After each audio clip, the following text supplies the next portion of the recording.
in this situation. So iyang pangutana, unsa may inyong ganahan nga buhaton ni Lord ani nga sitwasyon?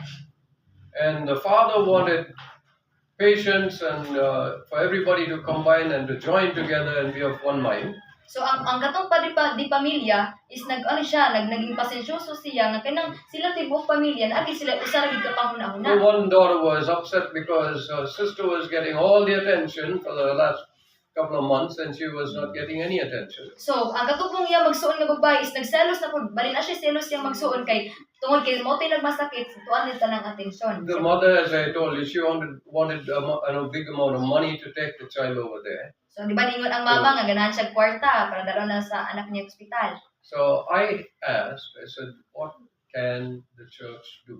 So ningutana siya nga unsa may mga mabuhat sa simbahan ninyo. And when they gave us their questions or their answers, so kung nadawat na nila ang ilang tubag ato nga pamilya. I asked another question. Nangutana na pud siya lain I said,